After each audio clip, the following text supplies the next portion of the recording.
Good evening friends. मैं दिव्यांश स्वागत करता हूं आप सभी का अपने चैनल टेक दिव्यांश 321 पे।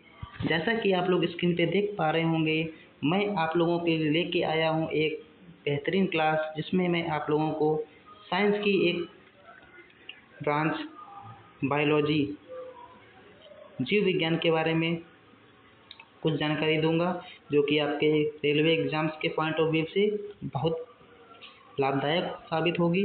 तो जो ये हिस्ट्री मतलब जो ये साइंस है, साइंस के जो 3 पोर्शन है, इसका जो बायोलॉजी वाला पार्ट है वो मैं पूरा आपको अपने इस चैनल पे कराऊंगा। इसके साथ जो केमिस्ट्री और फिजिक्स है वो अदर टीचर कराएंगे। तो आइए शुरू करते हैं बिना किसी देरी के। चैप्टर फर्स्ट, जीव विज्ञान, एक परिचय। इस वीडियो में आप लोग जो ये बायोलॉजी है इसके बारे में बेसिक जानकारी जानेंगे। तो इसी के साथ हर दिन आपको एक बायोलॉजी का चैप्टर, नया चैप्टर मिलेगा। तो चलिए बिना किसी देरी के शुरू करते हैं जीव विज्ञान। सबसे पहले बात कर लेते हैं जीव विज्ञान शब्द की उत्पत्ति। हम कह सकते हैं ऑरिजिन ऑफ बायोलॉजी। तो मैं आपको सिर्फ हिंदी ही नहीं, दोनों बाइलिंगुअल लैंग्वेज में पढ़ाऊँगा, हिंदी और इंग्लिश दोनों। क्योंकि जो कुछ लोग हैं जो पूरा हिंदी टोटली इंग्लिश नहीं समझ सकते हैं, तो उनके लिए हिंदी सही रहेगी। तो चलिए शुरू करते हैं जीव विज्ञान। जीव विज्ञान क्या है? तो सबसे पहले विज्ञान का नाम सुन के आता है कि जीव विज्ञान क्या है। तो बेहद आसान शब्दों में हम लोग कह सकते हैं जीव विज्ञान वह शाखा है जिसके अंतर्गत सभी प्रकार के सजीवों का एवं उनके जीवन चक्रण, संरचना एवं पर्यावरण के साथ उनके संबंधों का विस्तार से अध्ययन किया जाता है। तो ये तो रही बात हो गई डेफिनेशन की, ये भी इम्पोर्टेंट है। और सजीवों मतलब जो लिविंग, जिनके अंदर जान है, जो जो सांस ले सकते हैं, जो अपने एक जगह से दूसरी जगह हिल डुल सकते हैं, जैसे प्लांट्स हो गया, लिविंग ऑर्गेनिज्म हो गए। तो इसी के साथ अगला पॉइंट आता है बायोलॉजी शब्द। जो बायोलॉजी शब्द बना है 2 ग्रीक शब्दों से मिलकर बना हुआ है। इसमें बायोस प्लस लोगोस। तो बायोस का अर्थ होता है लाइफ और लोगोस का अर्थ होता है स्टडी। तो स्टडी लाइफ, इससे पूरा टोटल बन रहा है लाइफ स्टडी। तो इसी के साथ बात कर लेते हैं अगले क्वेश्चन की, जो कि बेहद इम्पोर्टेंट है, एग्जाम में कई बार पूछा गया है कि बायोलॉजी शब्द का एग्जाम में कई बार पूछा गया है कि बायोलॉजी शब्द का प्रयोग इतिहास में सबसे पहले किसने किया। तो प्रथम प्रयोग बायोलॉजी शब्द का प्रथम प्रयोग इतिहास में लैमार्क द्वारा किया गया है, जो कि एक वैज्ञानिक हैं।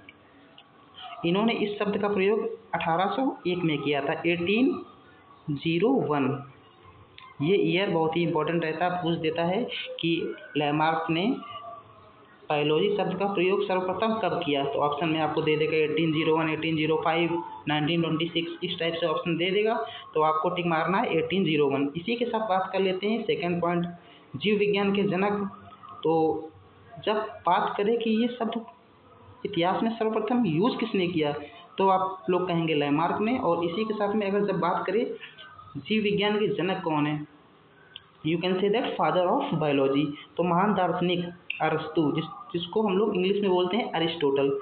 इंग्लिश में अरिस्टोटल लिखा मिलेगा, हिंदी में मिलेगा अरस्तु। इनको हम लोग कहते हैं फादर ऑफ बायोलॉजी, जीव विज्ञान के जनक कहा जाता है इनको। इसी के साथ बात कर लेते हैं जीव विज्ञान की मुख्य शाखाएं। We can say that main branches of biology. तो बात कर लेते हैं बायोलॉजी की ब्रांचें। अरस्तु ने जीव विज्ञान को मुख्यतः, जो ये जीव विज्ञान है, जीव विज्ञान इसको 2 पार्ट्स में डिवाइड किया गया है। इसको 2 पार्ट्स में डिवाइड किया गया है। फर्स्ट हो गया है जंतु विज्ञान, दूसरा हो गया वनस्पति विज्ञान। फर्स्ट हो गया जंतु विज्ञान और सेकंड हो गया वनस्पति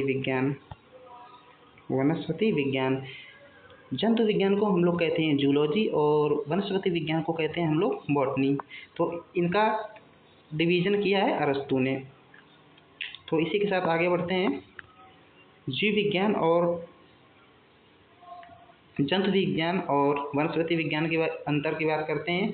तो इनका तुलनात्मक अध्ययन सबसे ज़्यादा आसान रहेगा, क्योंकि इसमें दोनों, एक इस साइड दिया गया है, इस साइड दिया गया है। तो दोनों में सभी, जब बात कर लेते हैं जूलॉजी किसे कहा जाता है, सभी प्रकार के पशुओं और जंतुओं we can say that study of animals is called zoology. जंतु विज्ञान को प्राणी विज्ञान भी कहा जाता है। इसमें जानवरों व जीवों का अध्ययन किया जाता है।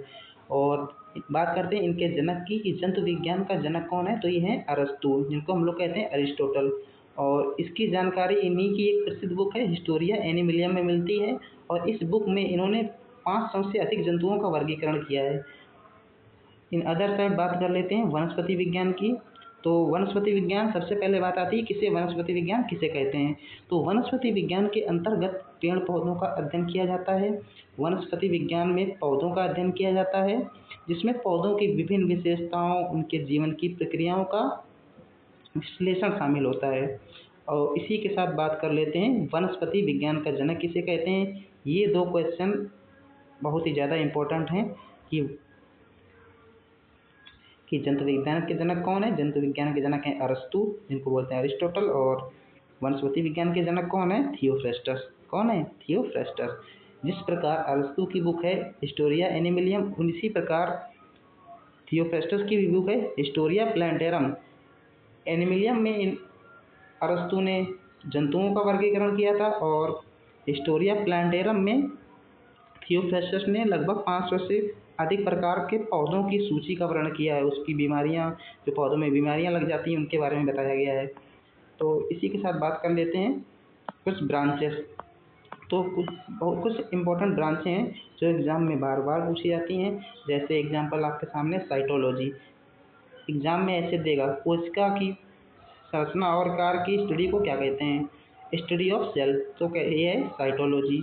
Study of tissues, it is histology, जिसको हिंदी में बोलते हैं ऊतक। टिश्यू को हिंदी में क्या बोलते हैं, ऊतक बोलते हैं। इसी के साथ आती है माइकोलॉजी। माइकोलॉजी किसे कहते हैं, कवकों के अध्ययन को माइकोलॉजी कहा जाता है। इसी के साथ आते लेते हैं शैवालों के अध्ययन को क्या कहते हैं। शैवाल को इंग्लिश में बोलते हैं एल्गी, जो कि ग्रीन कलर की होती है, ज़्यादातर तालाबों में होती है ये। Phycology, study of algae, phycology. इसी के साथ आगे बात कर लेते हैं एंटोमोलॉजी। एंटोमोलॉजी किसे कहते हैं, एंटोमोलॉजी कीट पतंगों, we can say that study of insects, कीड़े मकोड़ों का अध्ययन कहलाता है एंटोमोलॉजी। इसी के साथ आगे बात कर लेते हैं पक्षियों का अध्ययन क्या कहलाता है, ornithology, study of bird is known as ornithology. इसी के साथ आगे बात कर लेते हैं study of fishes is called ichthyology. Hindi में इसका मतलब मछलियों के अध्ययन को कहते हैं इक्थियोलॉजी। और फलों के अध्ययन को कहा जाता है pomology. Study of fruits is called pomology. इसी प्रकार काफ़ी ब्रांचें हैं जो कि एग्जाम में बार बार पूछी जाती हैं। एक क्वेश्चन आपको जरूर मिलेगा रेलवे एग्जाम में, आपको इन ब्रांचों से एक क्वेश्चन जरूर मिलेगा।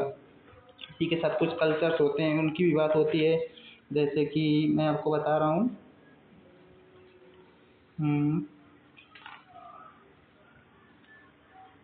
एपीकल्चर किसे कहते हैं, मधुमक्खी पालन को कहते हैं। सेरीकल्चर का संबंध किससे, रेशम कीट पालन से है। इसी प्रकार की काफ़ी चीज़ें आएंगी। तो आज के इस चैप्टर में मेरा उद्देश्य था कि बायोलॉजी के बारे में थोड़ा इंट्रोडक्शन देना, कि इसकी शाखाएँ कौन कौन सी है उसके बारे में थोड़ा इंट्रोडक्शन देना। और बात कर लेते हैं कि सजीवों मतलब जिनके अंदर जान होती है, उनके लक्षण क्या होते हैं। कोश की संरचना होती है, मेटाबॉलिज्म होता है, न्यूट्रिशन होता है, रेस्पिरेशन होता है। अब बात करते हैं सेलुलर स्ट्रक्चर किसे कहते हैं। सभी सजीव कोशिकाओं से मिलकर बने रहते हैं। कोशिका मतलब सेल्स है smallest unit of human of body. Metabolism क्या होता है, शरीर के अंदर होने वाली सभी रासायनिक क्रियाएं मेटाबॉलिज्म कहलाती हैं। पोषण, जिसको हम लोग न्यूट्रिशन बोलते हैं, ऊर्जा प्राप्त करने के लिए भोजन ग्रहण करना,